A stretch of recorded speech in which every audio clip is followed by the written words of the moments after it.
Hey everybody, you're listening to We Still Like You, the show where people come face to face with their biggest mistakes. Okay, so this is a nightmare I may not be ready to live through. I started getting crushes on boys. Real embarrassed about this. My mouth gets the best of me pretty much all the time. Okay, I'm just like, all right. There we go. Thanks for joining us again. I'm Jesse Batend, your host. I like to think when people do this show, they go through a little bit of a transformation. I've had people come up to me after telling their story and say that they feel so much better having told it, or that they can't believe the audience still likes them now that they have. I know personally that doing this show has made me reevaluate things about myself that I find embarrassing.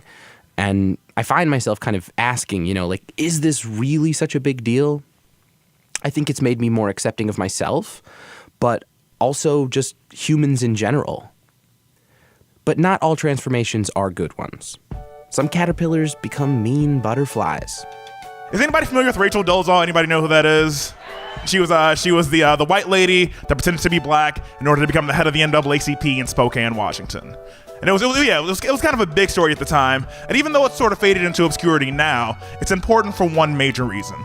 It was the first time anybody ever mentioned the idea of being transracial, that you could be born one race, but feel like you're another. This week, we have 3 stories of transformative shame. And kicking it off, we have 2 stories recorded at the Chicago Podcast Festival last October. From Chicago, here's comedian Tristan A. Smith.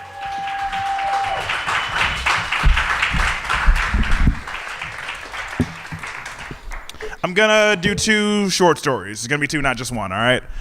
I used to be a child prodigy. I was a child prodigy growing up. I was 16 when I started college, and I was 12 when I started high school.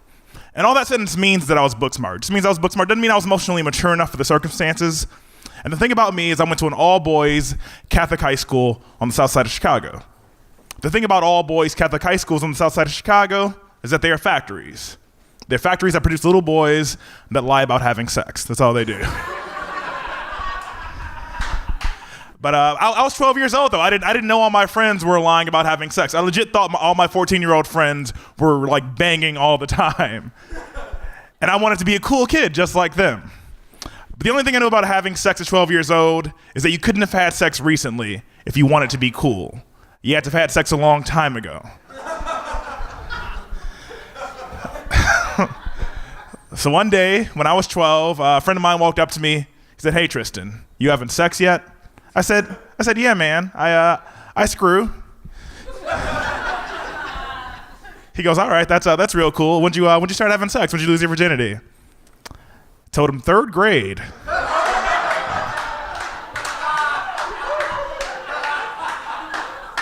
Honestly, I thought that was the right answer. I thought I nailed it.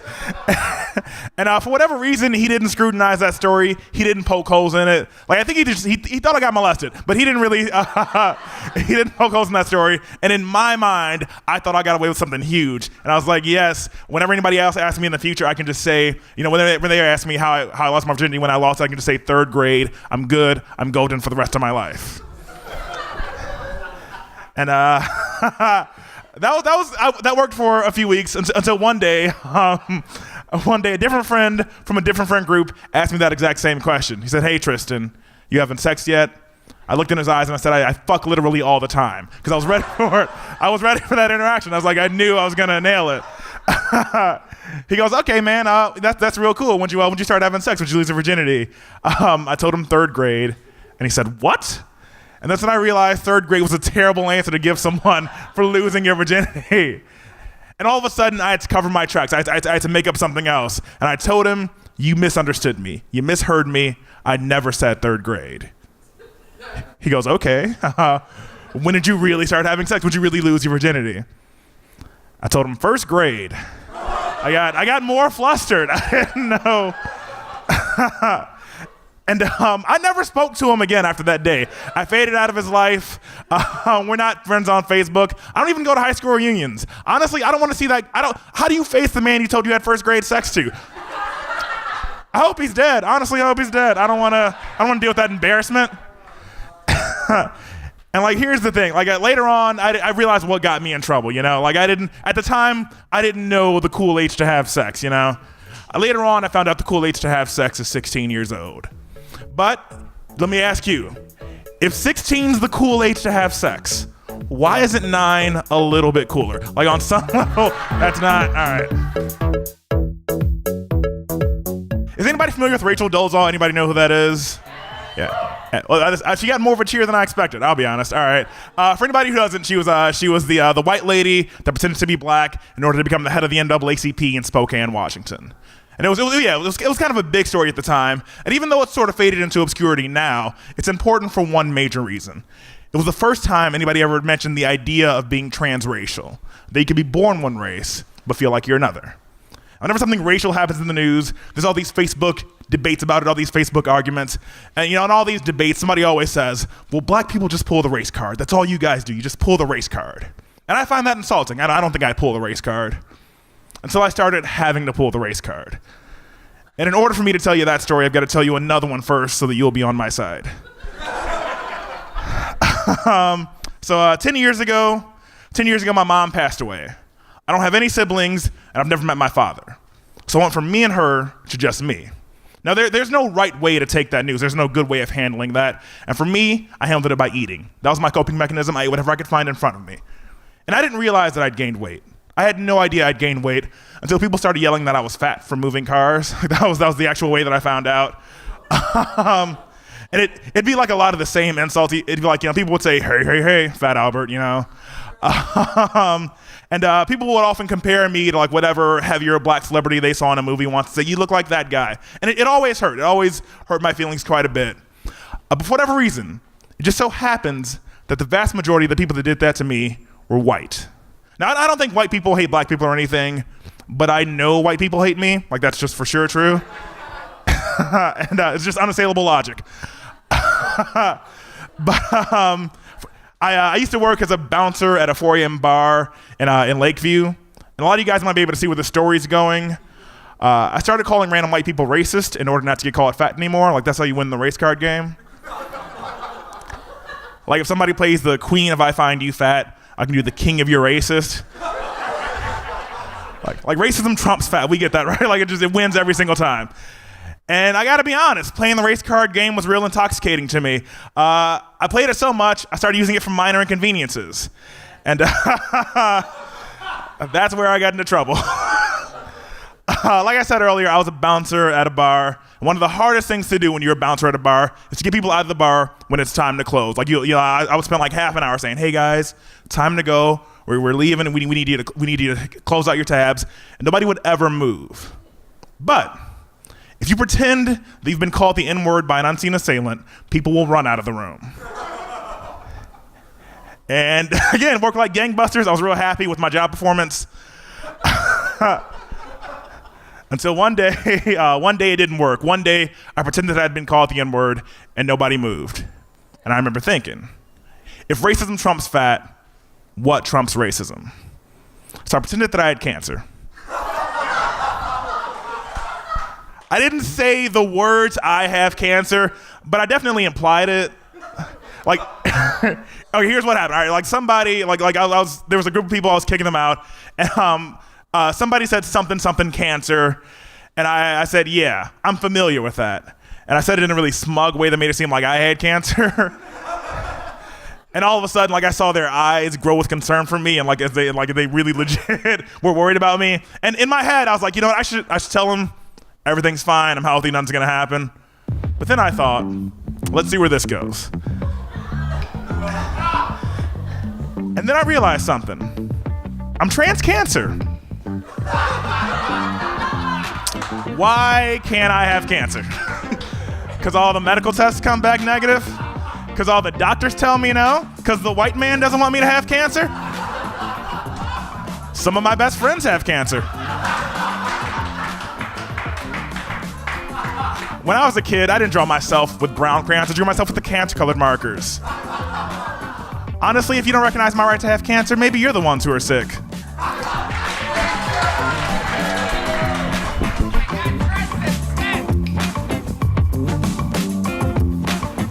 comedian Tristan A. Smith. Coming up, Brad Groesch realizes he's become the thing he hates.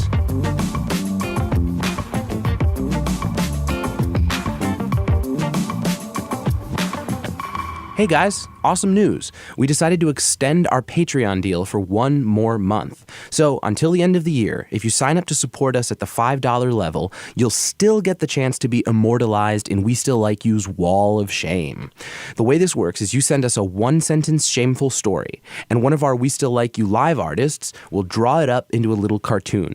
You'll get a digital copy, which you can use as your profile picture on social media to prove to the world just how unashamed you are. And we'll be putting a copy of all of the cartoons up on our website. And now, more shame.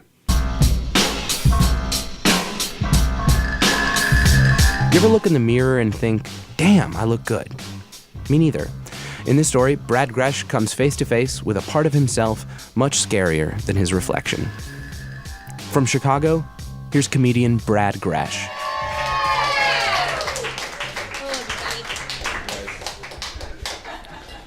Hey, folks. I just learned I sound like I give the best hugs. That's really enjoyable for me, and I want you to remember that as we go through this. Because this is a less lighthearted. All right, there's no piss and farting in this one. All right. When I was 19, I met a girl who kind of changed me pretty dramatically. Like, I didn't realize what effect she would have on me at that point. But a decade later, I definitely do. I like to think of how we first met because it was so pure and innocent given where we ended up. All right. We had definitely noticed each other in college, but we had never spoken. And we were passing each other in the hall, and we both said hi at the exact same time. All right. Do you realize the significance of that? Because my best friend did not. All right? Like, I ran up to tell him, I'm like, dude, we both said hi at the exact same time. There was no politeness involved. All right? We both wanted to get to know each other. And he said, okay. But we did. We got to know each other very well and very intimately. We dated on and off throughout college. And I wish I could explain fully exactly how much she meant to me. I really do. But in interest of simplicity, I'm just going to say that she was my one. Okay? I think when I say that, when I say the word love, like, somebody comes to the forefront of everyone's minds and they know exactly what I'm talking about. All right? She had that much of an impact on me. And to put it in different terms, all right, if I was Forrest Gump, she was my Jenny. All right? And just as screwed up. I mean, no heroin or anything, but, like, you know, a very chaotic personality. And I realized that I got myself in some shit when she cheated on me. Yeah, I know. It was very saddening for me, too. Like, it did a number on me. I wasn't okay for a little while there.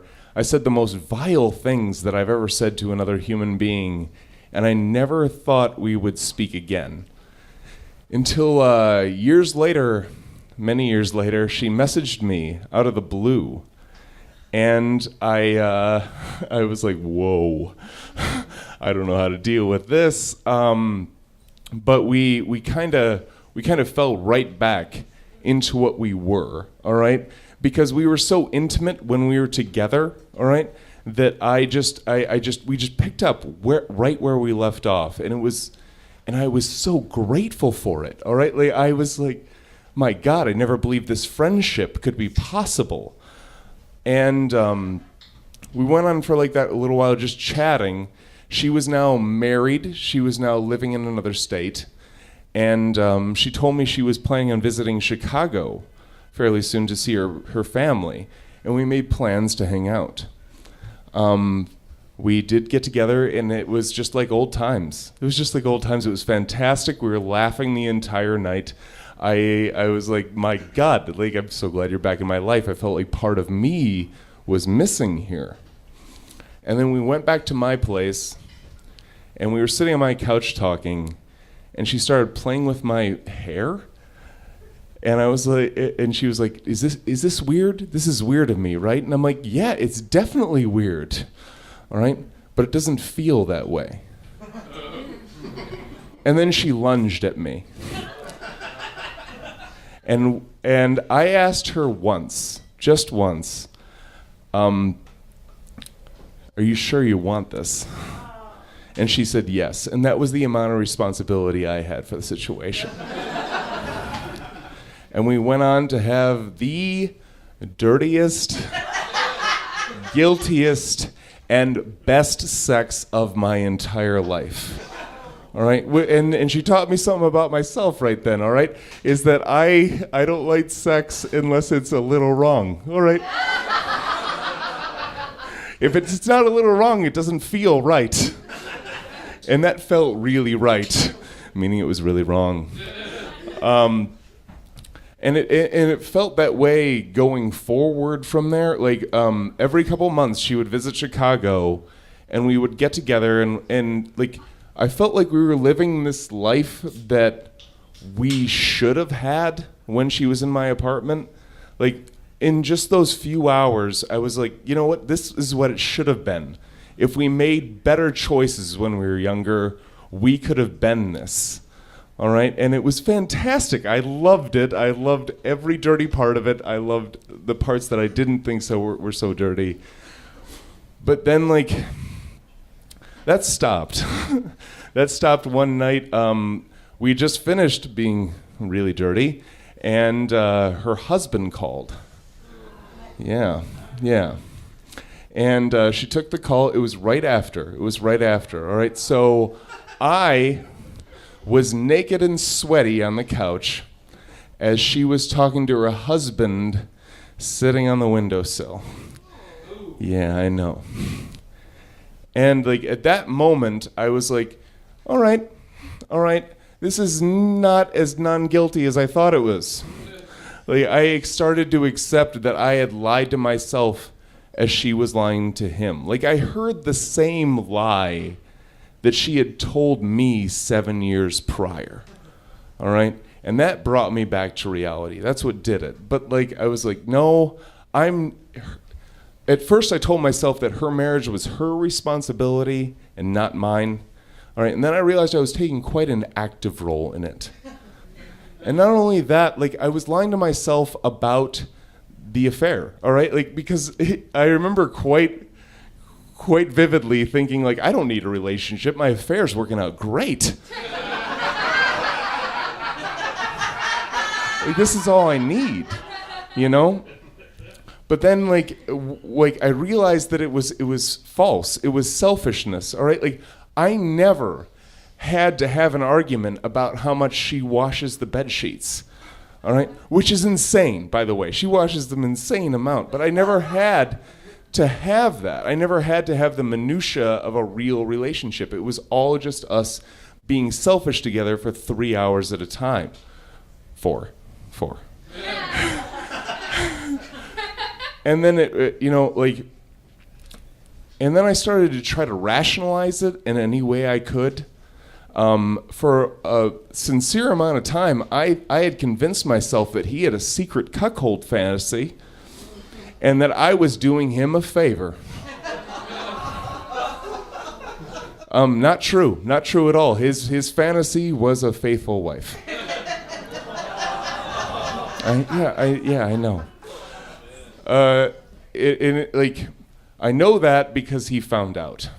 Because she didn't lock her goddamn cell phone, all right? Like, it's interesting to me how she forgot to press a button and it altered 3 lives, you know? And that was a tumultuous time, as you might imagine. He was very angry, and I wasn't able to talk to her anymore. And that totally sucked. Like, I miss her.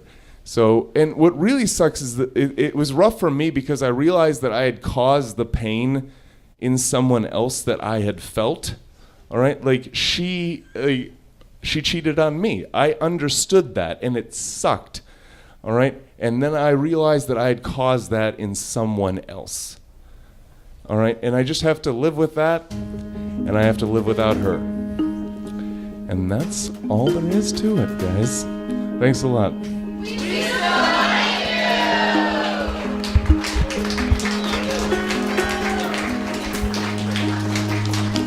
Also, come on out. JK. For a second, I got scared. Yeah. Comedian Brad Groesch. And that does it for this episode of We Still Like You. In the meantime, consider doing us a huge favor and leave us a review on iTunes or Stitcher. If you want to tell a story at We Still Like You, shoot us an email to westilllikeyu@gmail.com and we'll be in touch about how to do the show. To support us on Patreon, check out patreon.com/westilllikeyu, and don't forget to sign up before the end of the year if you want to be immortalized in our wall of shame. I'm Jesse Batend. Until next time, thank you for listening.